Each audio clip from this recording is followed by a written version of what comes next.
Pemerintah Prabowo Subianto menyiapkan RUU Disinformasi dan Anti Propaganda Asing untuk mencegah propaganda asing.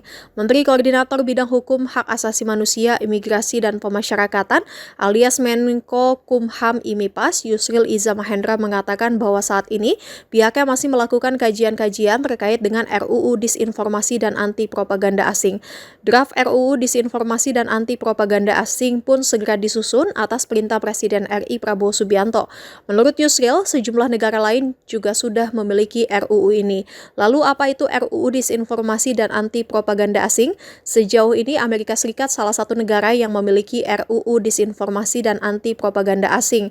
RUU tersebut disahkan pada tahun 2016. Dimuat situs resmi pemerintah Amerika Serikat atau AS, RUU Disinformasi dan Anti Propaganda Asing dikenal dengan Countering Foreign Propaganda and Disinformation Act atau CFPDA. Undang-undang ini mengungkapkan pandangan Kongres bahwa pemerintah asing, termasuk pemerintah Federasi Rusia dan Tiongkok, menggunakan disinformasi dan alat propaganda lainnya untuk melemahkan tujuan keamanan nasional Amerika Serikat dan sekutu serta mitra utamanya.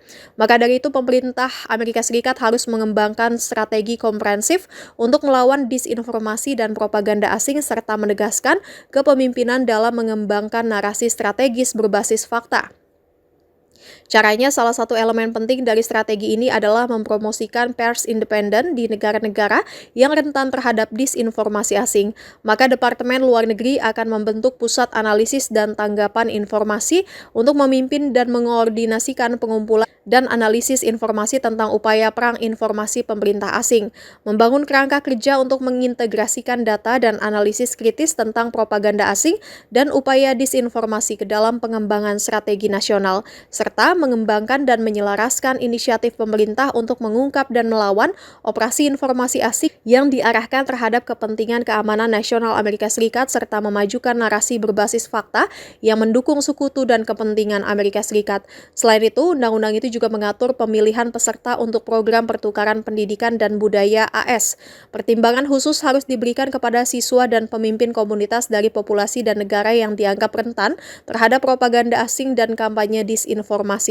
Dalam UU ini, pihak AS beranggapan Federasi Rusia khususnya telah melakukan kampanye disinformasi yang canggih dan berskala besar yang bertujuan untuk menimbulkan efek destabilisasi terhadap sekutu dan kepentingan Amerika Serikat. Selain itu, dalam satu dekade terakhir, disinformasi semakin menjadi ciri utama upaya pemerintah Federasi Rusia dalam mengejar tujuan politik, ekonomi, dan militer di Ukraina, Moldova, Georgia, Balkan, dan seluruh Eropa Tengah dan Timur. Namun AS mengklaim unsur penting dari strategi ini adalah melindungi dan mempromosikan pers yang bebas, sehat, dan independen di negara-negara yang rentan terhadap disinformasi asing. Undang-undang ini ditandatangani oleh Barack Obama saat menjadi Presiden Amerika Serikat.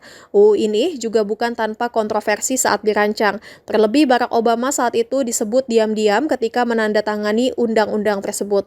Undang-undang tersebut dikhawatirkan mengekang demokrasi AS yang dikenal sebagai negara demokratis.